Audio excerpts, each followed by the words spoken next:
go. Alright. Episode 1 of Human Noise. Yes. Finally. Almost didn't happen.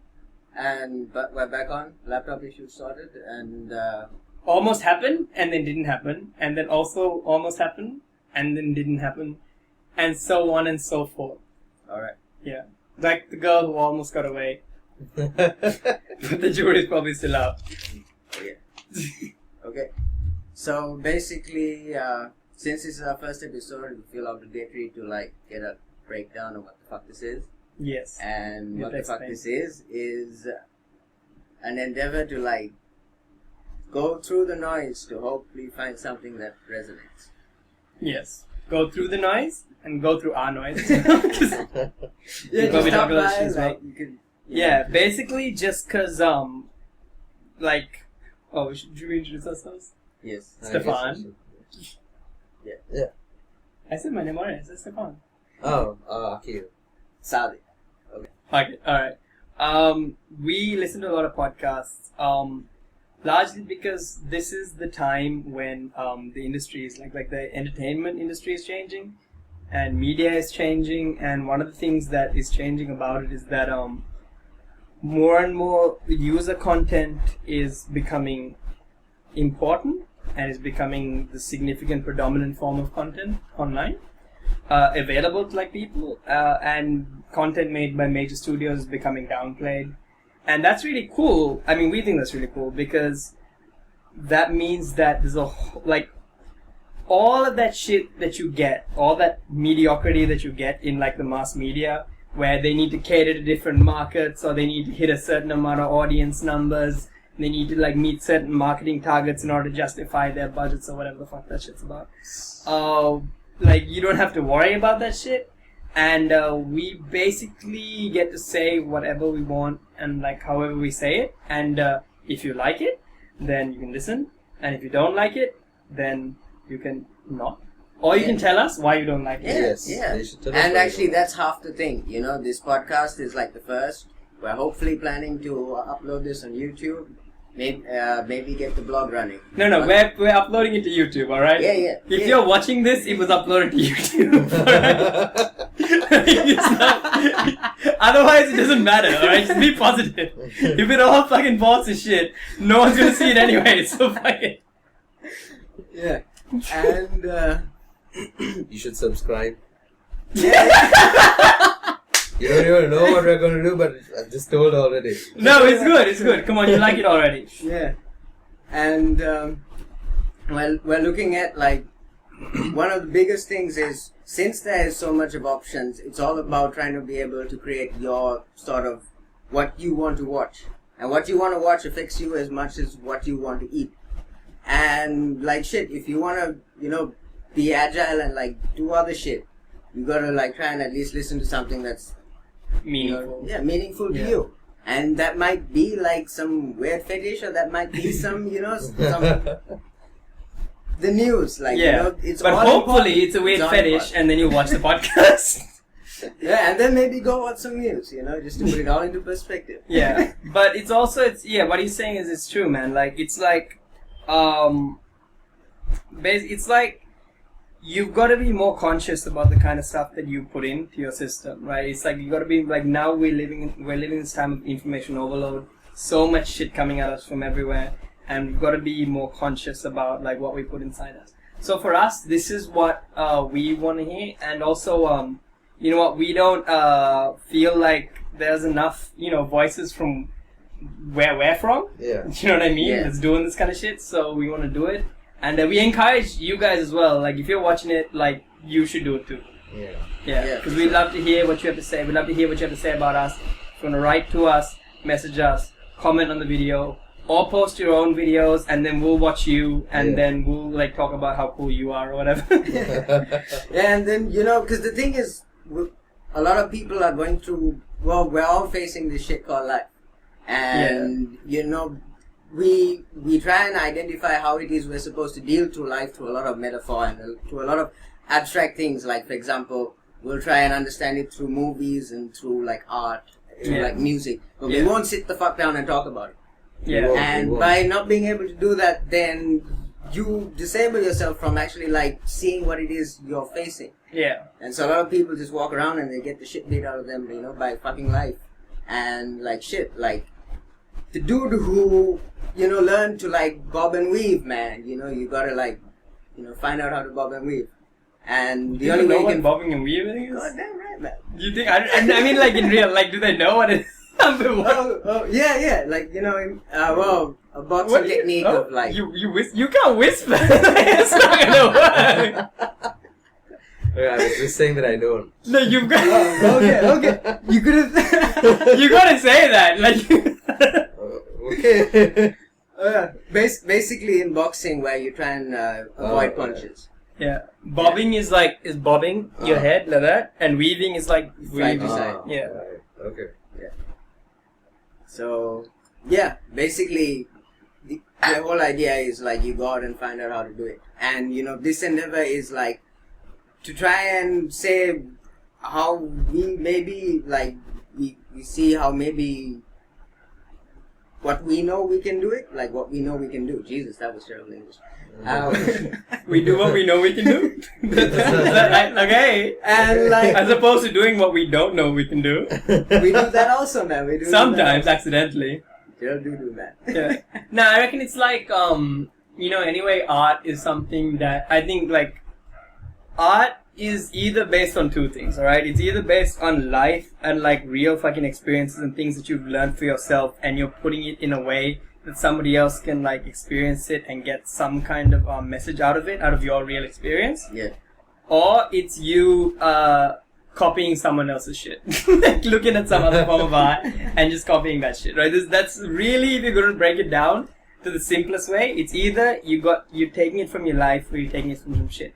And I reckon that mass art is shit upon shit. Like, people copying some shit, and other people copying their shit, and other people copying their shit. And, like, the kind of image of life that they portray is often nothing like anything that we can recognize. So we're just trying to put some shit out there that's, like, we can identify with. And if you can identify with it too, then that's cool, man. And then you can watch it. And if you want to put your shit out, then that's cool, man. And then we'll watch it. And we can get dialogue going, and that'll be awesome. And if you don't like the shit, then you can go and watch some other shit, and that's also cool, man. That's also cool. Yeah, because it's all cool. It's all cool, man. It's all cool, man. It's all cool. Yeah. So. Alright, disclaimers? Yeah, disclaimers. Okay, like you noticed, Or the maybe language you isn't, 100% civil, but the thing is, I thought I was being civil. I thought I was being civil. Oh, very, very much so. I was very nice to you, nigga. What's wrong with you? We were being very civil. No. Don't be offended, motherfucker. I'm not being offended, man. I'm speaking for like the few percent who like feel offended. Yeah, alright. Feel offended, especially by the use of language, etc. The whole point though is that swear words are very effective. They actually have studies been done that if you say a swear word rather than a word not recognized as a word you do not recognize. You gotta give an example, bro. You gotta. There was a study done where they. No. You gotta give an example of a word. Is what I'm saying. Swear words translate like the simplest thing in the.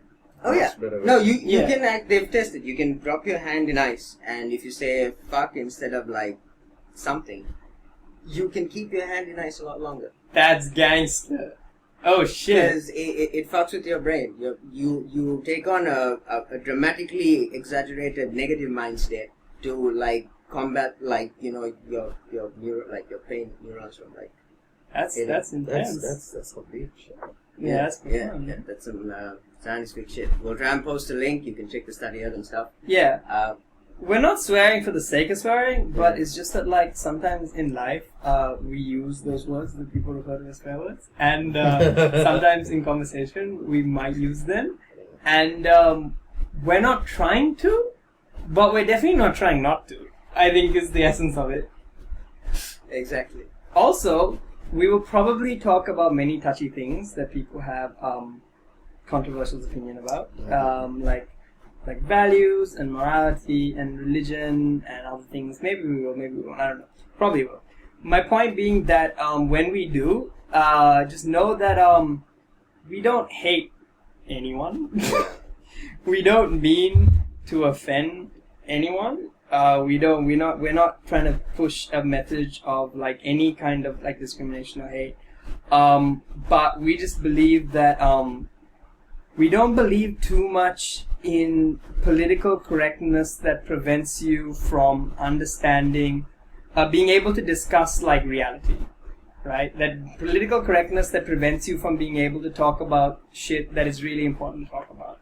Yeah. So we're not going to let that stop us, but we love you.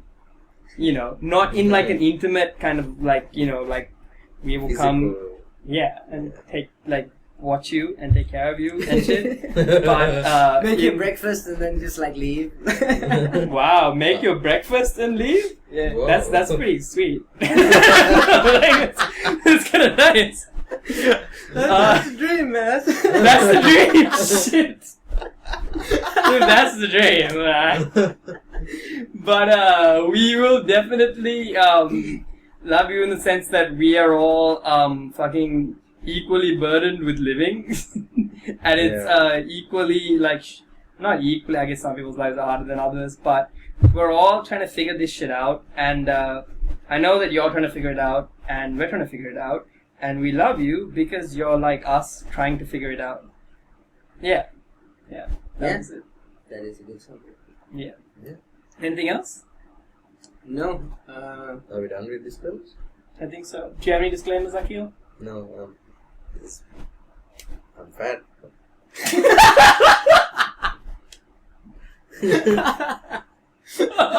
I'm sorry if I block your screen. No, you don't take like a huge space. Oh shit! Or if you just look directly at me. All right. That was one for the ages, man. that was yeah, that was good. That was good. I liked it. All right. We thought that we would broadly come up with topics for each week. Yeah. Today's topic is absolutes. Right on. All right. And absolutes being what? Okay. So, it's a bit hard to explain what we mean when we say absolutes, and I guess absolutes could mean a lot of different things. But specifically what we're talking about, and we'll start with a couple of stories, is basically what we're talking about is the idea of whether, okay, there are certain barriers that exist in our reality that are, if not impossible to like cross or impossible to ignore, are very difficult to ignore. For example, if I stop breathing, this physical manifestation of myself will probably die. Right? It's highly unlikely that will not happen. What happens after that, I don't know. What happens like in the process of that, I don't know. Or if it's true that when you choke yourself and you come at the same time, it's really nice. I don't know. Maybe that or any one of those permutations is true. I don't know. The point being that is a physical barrier that it's hard to break. However, many physical barriers, such as our ideas on what's right and what's wrong, or what's good and what's bad, and a great many other things that we even fail to realize, are things that are merely suggestions, but we interpret them to be like immutable, unchangeable, fixed positions that we have to live by. And today we're going to try to approach the subject of what is fixed and what is mutable, what is movable, what is changeable. Alright. So what is unchangeable? What is unchangeable? What is changeable? Akhil.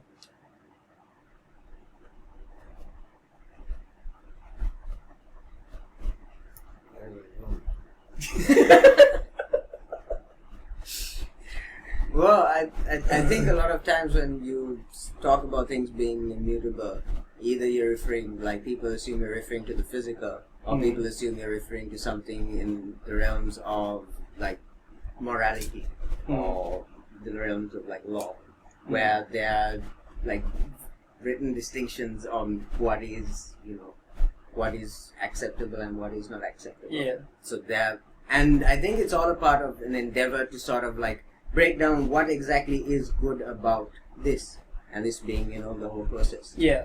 And in the endeavor to sort of do that, you sort of like, if people are nicer to each other, it's a lot nicer. The whole golden rule. Yeah. That basically is what really, it summarizes all that is. But the thing is then, there are different exceptions and circumstances, and people need to like further divide it. There are certain things that you can't really say, that is, you have to like look into the details. People have different ideas, because a lot of times what we think happened or what we have feel happened are influenced by what happens next, because what happens next influences how we look back on what has happened. You're gonna give an example for that, bro. Okay. Yeah. You lost me. Yeah, I got lost between what has happened, what is happening, and what happens next. Like, there's something, I'm not sure which part, like, you're on there.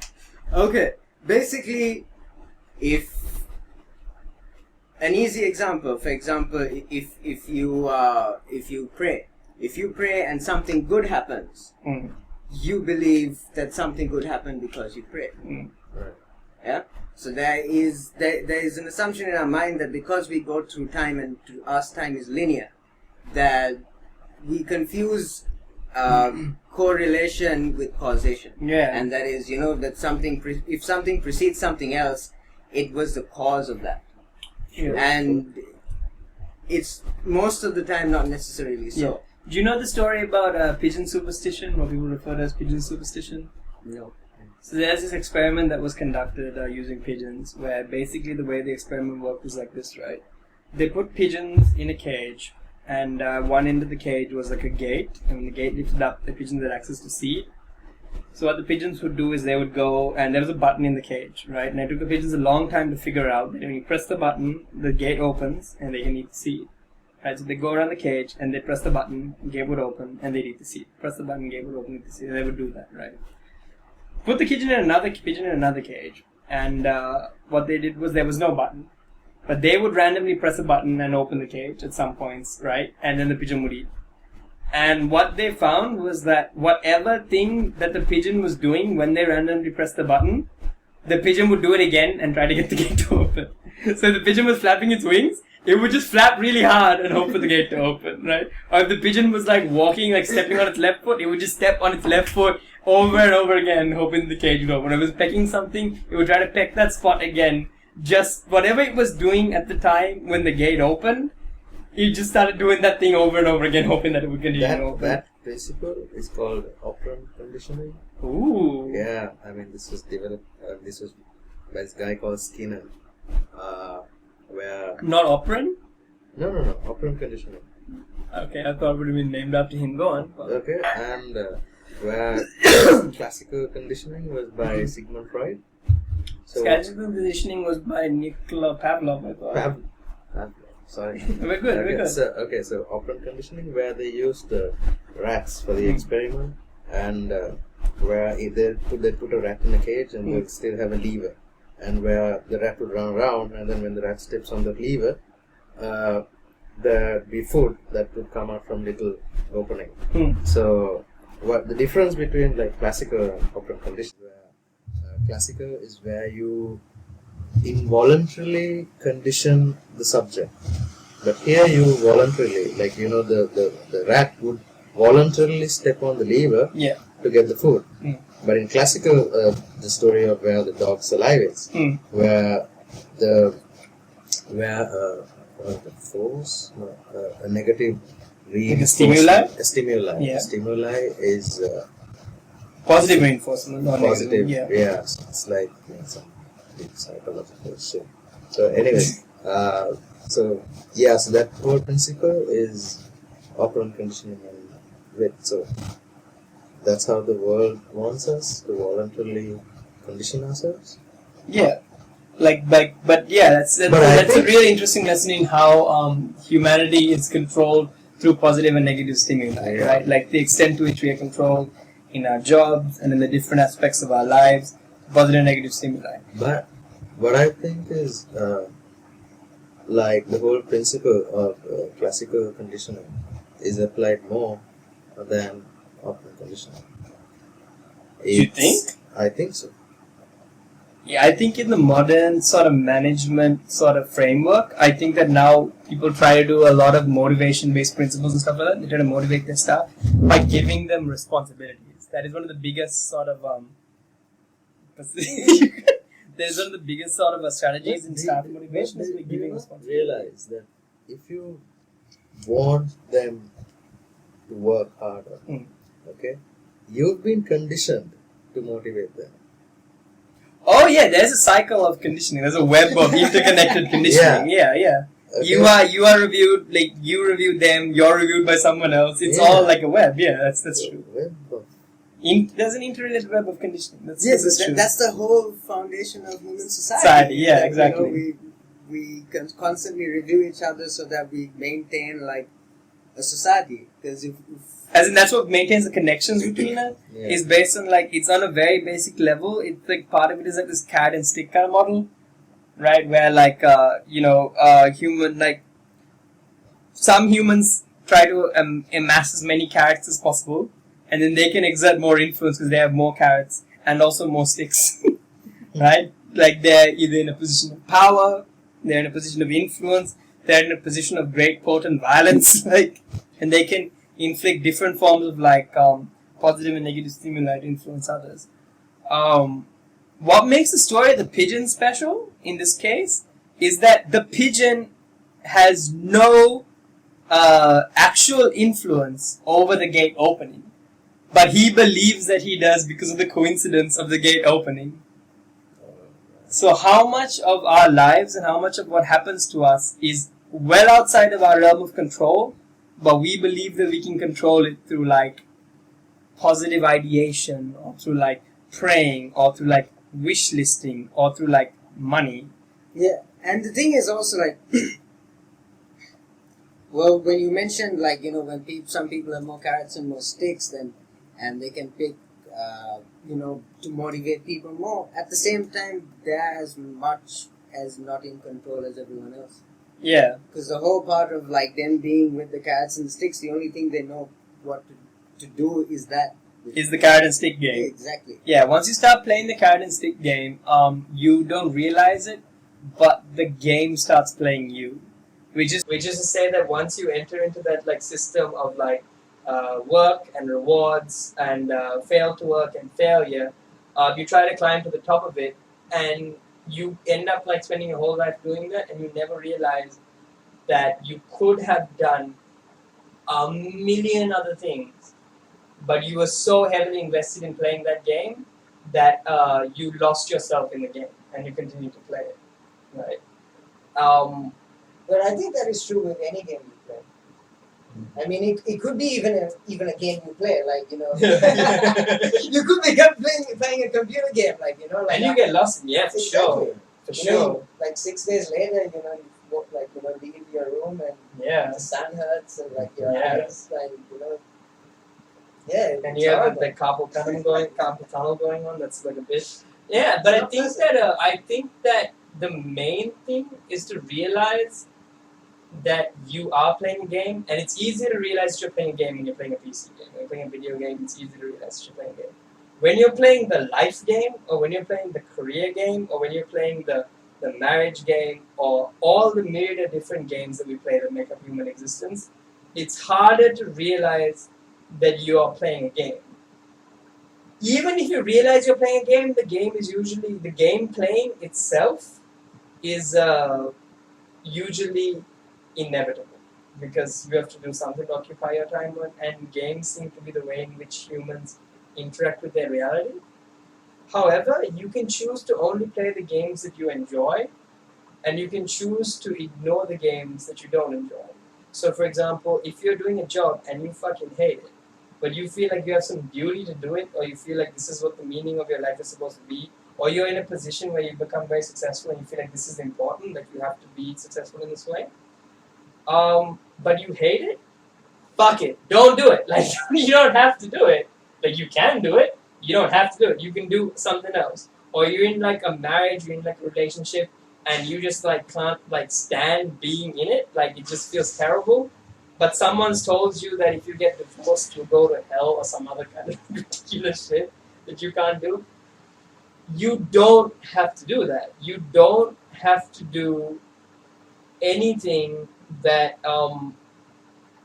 there are no, in my opinion at least, there are no objective laws in the universe that are forcing you to do one thing instead of something else, right? Everything you do is your decision, and I think the craziest thing is that even the belief that if you don't do it, you're a fuck up, is a decision that you are making to convince yourself that if you don't do it, you're like a fuck up. Like even the idea that like you have a sense of duty to do it is itself a idea that only you are sustaining, that only you are putting yourself within that trap. But I think no, but it's as a result of the forces from society that you convince yourself for that.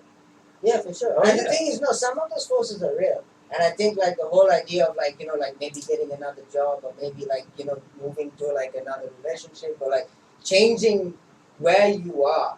Like there's a really good kind of linguist to it. Moving the body from one place to another does not heal the wound of the heart. Woo! Yeah. Shit. Epic. And if you wrote that, I'd high five you. I know, I did. Yeah. Yo, cunning linguists, I'm just saying, if no one has heard cunning linguists, oh my god. Dude, so good. Yeah, you haven't heard cunning linguists, have you? Oh my god, dude, so good. So good. You need to listen to cunning linguists. Alright, now that's cunning linguists, 2 words, written as 1 word, not the other word. Anyway, go on. Yeah, and the thing is, a lot of times when people try and make those decisions, they don't really look at like, will that really change? Will that really change in the sense that will that really change the inevitable bit of depression that everyone fucking feels? Yeah. And it's against that, like, we all try and make these small moves and like against, but we can't really go against because you don't want to face the whole thing at once. Yeah. But yeah, you try and move from one place to another without really addressing that it doesn't really help in a sense. Yeah, and I think it's also like sometimes you think that like you hate your fucking job, but you're like, man, if I just work a little bit more, I'll get a promotion and then it'll be better. I work a little bit more, I get a promotion and it gets better. And you do that shit, and you get the promotion, and it doesn't get better. you think you'll get better, but I think that one thing that you realize, and this is something that's true for me, I don't know if it's true for everyone, but I don't know if it's true for me, is that no matter how successful you are at something you don't enjoy, you will never find happiness doing something you don't enjoy, even if you're fucking good at it. Like, it's ridiculous to say, but it's like, we're born, and we die, and in between we have like time, and the way that we spend, like if we spend our hours doing something that satisfies us, then I think that is a much better strategy for achieving like a deeper like contentment and happiness than spending time doing something that you hate in order to get resources to spend time doing something that you like for a very short period, like for far less hours than the amount of time you spend doing something that you hate. So if you're like, I don't know, man, I would say accountant. I feel it's kind of like offensive. You know what I mean? No, but the thing is, at the same time, you're naturally attuned, like it's in your DNA to appreciate something if you do it well. Like the whole psychology, like that has led up to you right now, is that if you can do it well and you can do it better, there is a certain amount of your brain that gets stimulated that makes you feel like you've done something worthwhile. There was actually like an experiment conducted on rats, and what they did was they stimulated different parts of their brain, and they stimulated and what the rats had to do was press a button and then stimulate certain parts of their brain. And the feeling that rats got addicted onto the most was the feeling of like seeking. And like the thing is, like seeking can be broken down into many ways. You can seek what it is you want to do, but at the same time you can seek within what it is you're doing how to maybe move on and do it better. But I think you can also seek like shit. Like you can also seek like stuff. Like you can also seek like material stuff.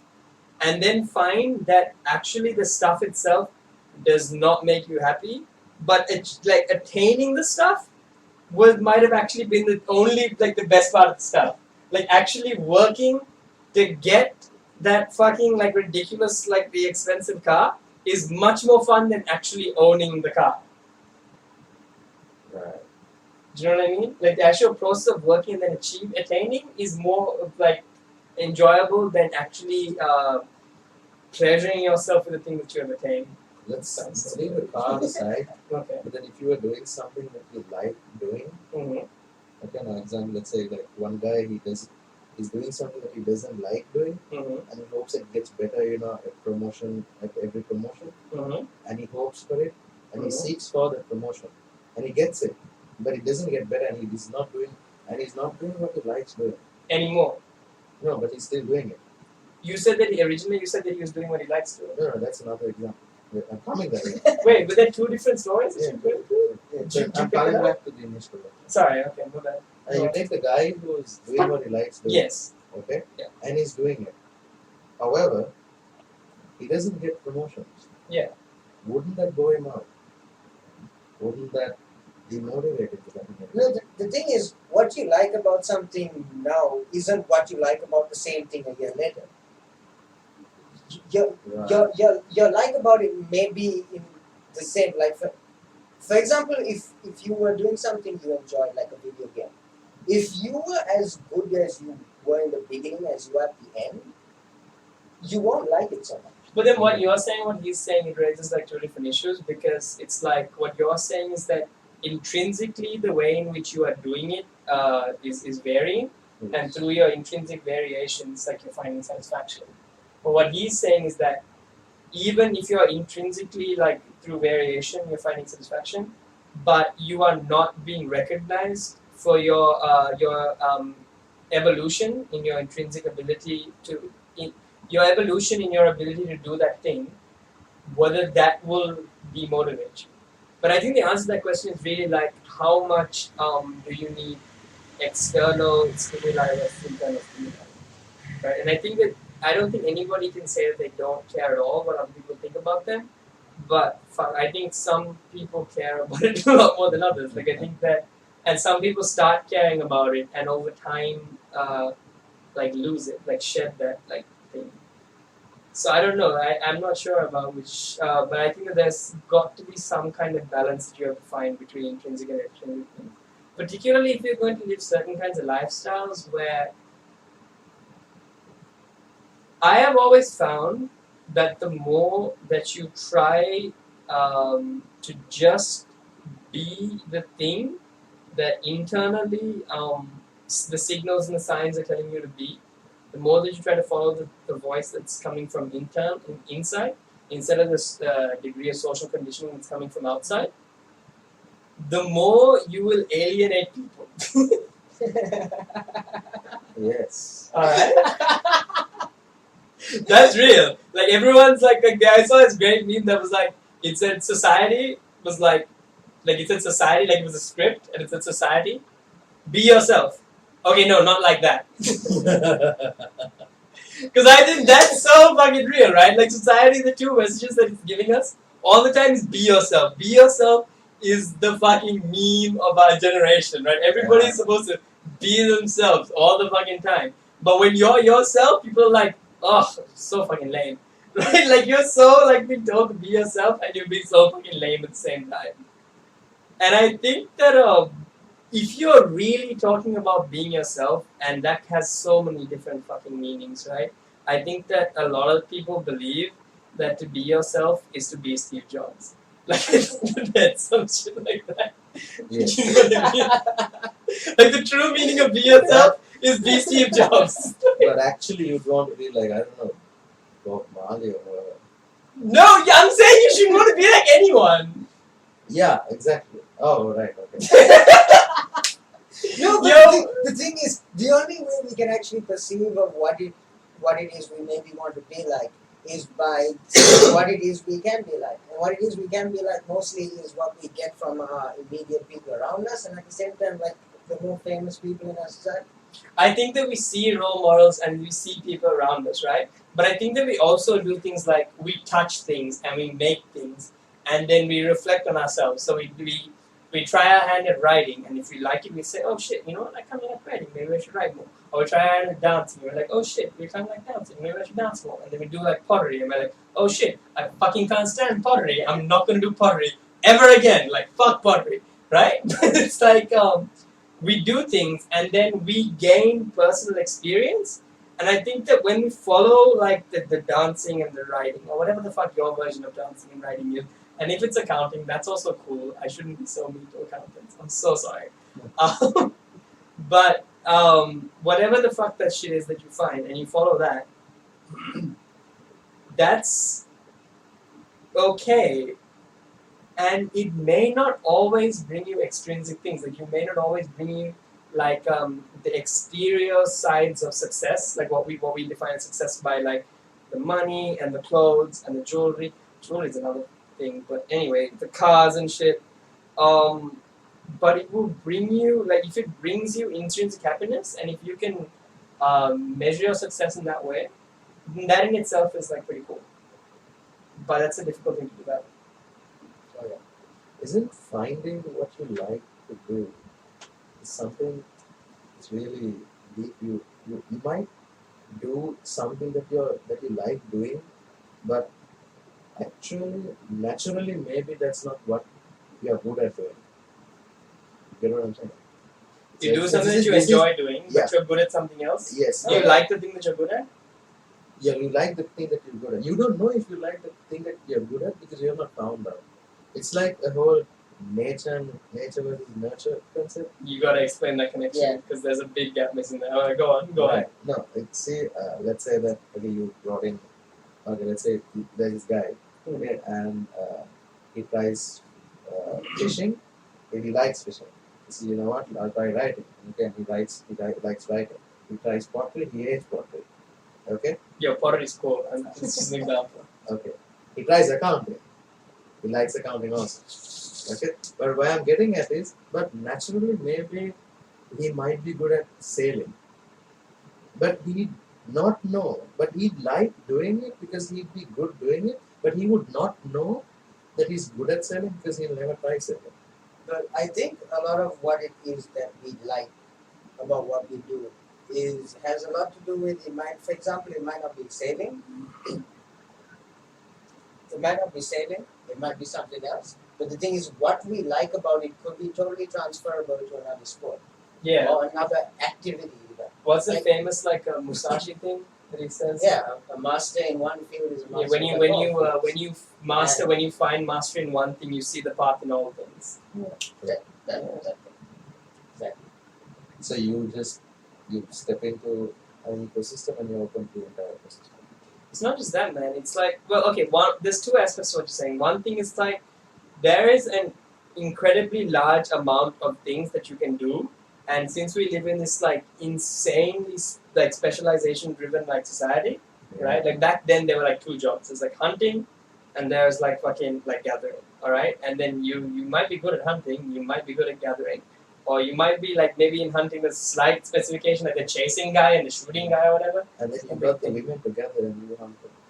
Right, but what I'm saying is that there was a far fewer job options than now, right? Sure. So there's probably a shitload of things in the world. Maybe you're good at something that you've never done, but you shouldn't suffer from the I refer to that problem as the TV remote problem, right? When you're watching TV and you got the remote in your hand and you love the shit that you're watching, you're like, this shit is so cool. I'm so interested. This show is amazing. This character is he's me and shit, right? He's everything I've ever wanted to be. And then you've got the remote in your hand and you feel like you have to change the channel anyway. Like you feel like it is necessary for you to change the channel, even though you already enjoy what you're doing. That is a weakness that we have developed in our society from an excess amount of choice. If you're already enjoying it, don't worry about it. You should not. If you're having fun, you should worry less. You're good. But isn't the whole fact, where you have choices in life, where life gives you choices? For example, let's say take that the TV remote thing. Okay, you like what you're watching. Okay, but then again, there are other channels, there are other choices out there, and just like if you're watching pottery, you might find like sailing in another channel. Dude, you are just using the same. No, You I'm just like saying that. imported the metaphor into my metaphor. Yeah. You just plugged in a metaphor into another metaphor. It's alright, go on. Okay. Go on, yeah. So you wouldn't know that you'd like sailing until you go for sailing. Dude, why does it matter? If you're already enjoying what you're watching, why does it matter? So it's good to explore what other things that you're good It at. is. I'm saying it is good to explore, but you should not explore it anxiously. You shouldn't have an anxiety like, I'm enjoying this so much, I hope there isn't something else that I like better. See, Yeah. there's actually like a really great TED talk on this thing. It's, I don't remember the name, sorry. Link will be but Yeah, we'll put it in the description. but the whole idea is choice makes us unhappy.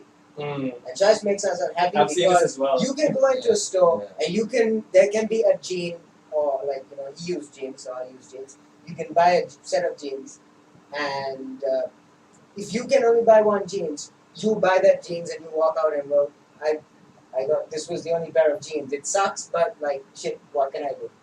But you walk into a store with like 100 types of jeans. You're gonna walk out feeling like there were probably some jeans that feel nicer. That's there. And like you said, you can be watching TV and you might be watching pottery and it might be like amazing.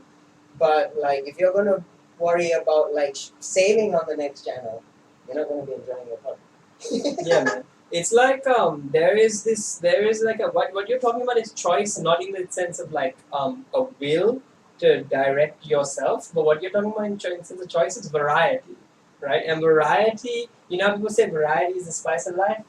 Variety is the motherfucking drug that's like destroys like our society, right? It's one of the things that we have in the society is that we're always chasing the new. We're always chasing a new kind of high, and it leaves us feeling discontent with what we already have. But I don't think the secret to that existence, like the secret to finding enjoyment and happiness in that existence, lies in it, in finding the right thing, as much as finding the thing that is good and like following it.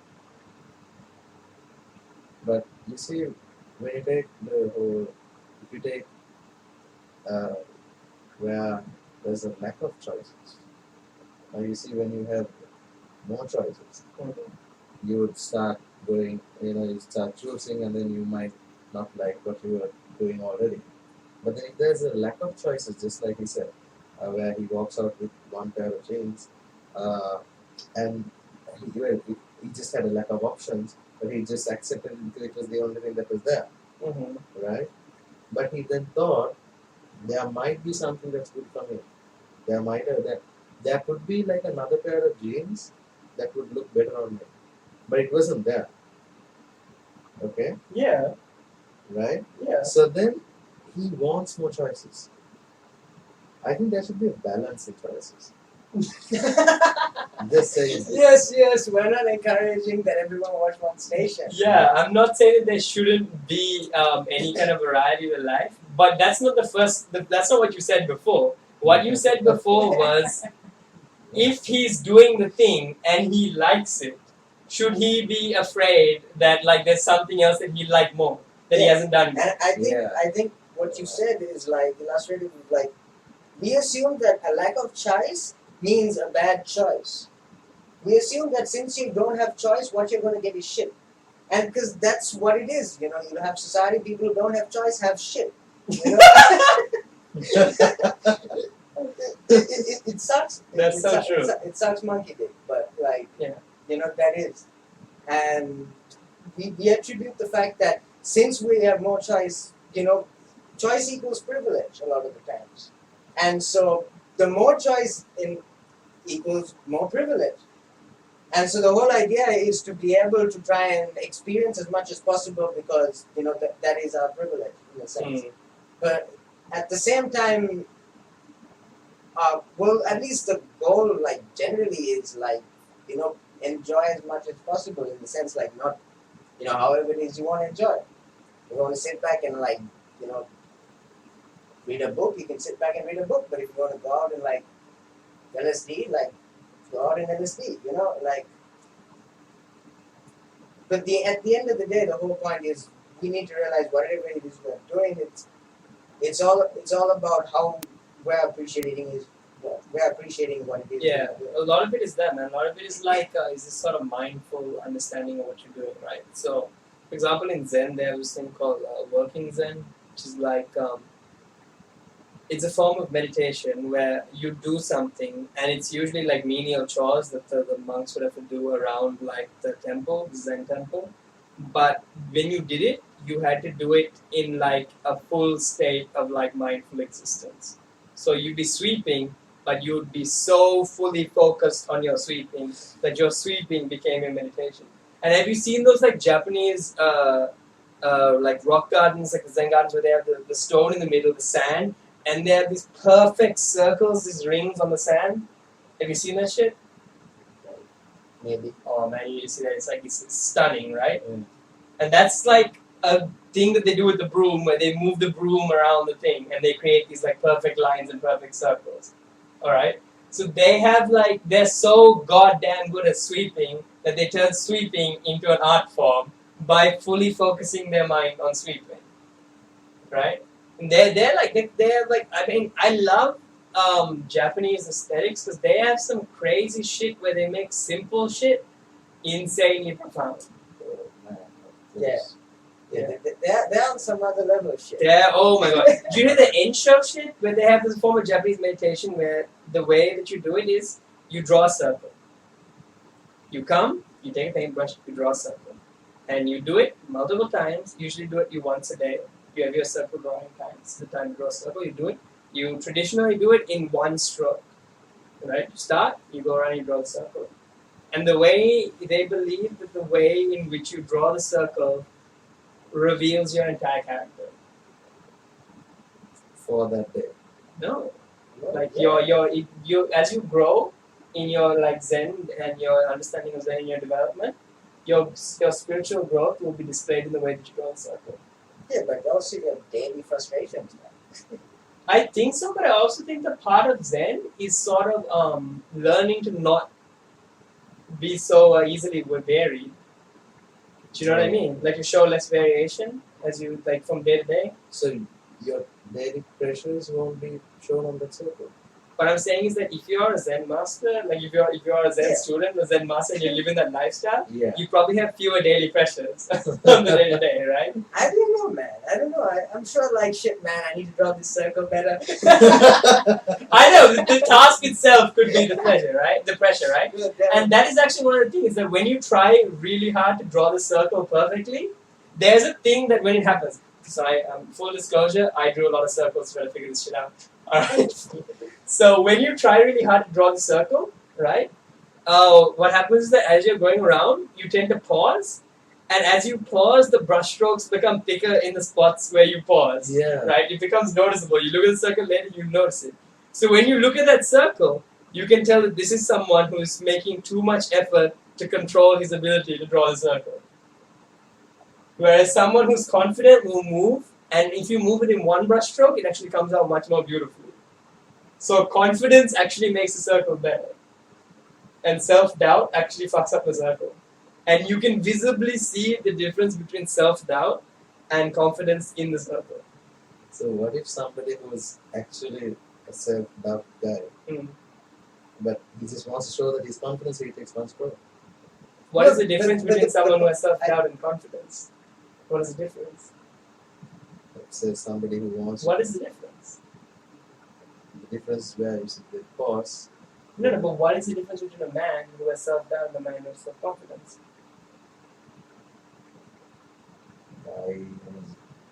Somebody who doubts himself, who doubts his brother. That's a very bad way to identify your self-character. Right. So if you have doubts, but you're like, fuck it, I don't want to have like, I'm going to be like the guy who's confident, and you draw the circle, then you, in Zen, they don't believe in the existence of time.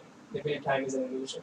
And at that point, they believe that like you are constantly changing and becoming a new person. They have this metaphor that say that spring does not become summer. First there's summer, then there's spring, right? That's how they express it in like Zen. So in that moment, you were not self-doubting. You were confident.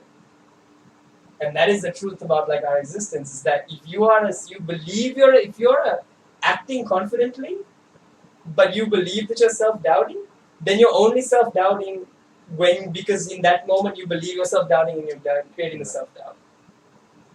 Right? Confidence is not a fixed state of being. It is just like a way in which you're approaching like existence. Right? Like confident people, even when they fuck up, like they're still confident. Right? That's the crazy thing about it. Right? So you can't you shouldn't have such a static idea of self-identity. Right? In Zen they would say that like, because it's based on like Taoism, and there's the whole idea of water like flowing, and water takes many forms, and you are in that present moment everything that you are. And in that moment, if you're confident, then you are confident. Yeah. Right? Then the whole practice would be to like, take that confidence and then apply it to yourself. Exactly. If you do it that way and the circle comes out brilliantly, then you look at the circle and then you think about yourself, and then you should be able to be the circle guy all the time. Yeah, start drawing circles. Draw the damn circle, man. It's harder than you would think to draw that goddamn circle. Nah, especially with like a Japanese paintbrush on that Yeah. rice paper. Yeah. Rice paper is hard as shit, man. Yeah. It's like every single like small mistake you make, it becomes visible. Yeah, and in the paintbrush, right? If you push too hard on the paper, like it shows. If you don't touch it hard enough, it shows. It's like it's a lot harder than you would think to draw that damn circle. And also, if you draw like a circle that's too perfect, that's also an issue. You have to like bounce. That's happening. Oh, okay. We try to talk about absolutes, and we have many more things to say about absolutes. And in fact, maybe we will release the second episode as Absolutes Part 2. Yeah, maybe. Who knows? This one became more about like choice. Yeah. Yeah, It should go like Is it absolute and absolutes. Like Silent Hill and Silent Hills. Yes. Right on. Okay. All right, that's something for sure. that is and that exists, I guess, now. Even if you didn't earlier. But yeah, basically, hopefully we'll be able to get the blog up. And if we do get the blog up, well, hopefully we're trying to figure out maybe a forum. But that's still a while away. But hopefully once we get that... No. There'll probably be a forum. Okay. As in, at that point in time, there might be a forum. Oh. While you're watching this, right? Yeah. This is all in the future, right? This Right is now, all in the future. we are actually in the past, all right? Right now, it's a fucking trip, all right? We're speaking to you from the Smooth past. time. yeah, it's incredible. We're like crossing the space-time barrier into your consciousness. Just so you know, all right? So fucking feels special and shit. All right. And so hopefully you can go on that and you can feed us your ideas on what it exactly it means or what it means to you, or just join the discussion. You can add other discussions, interesting points maybe you explore.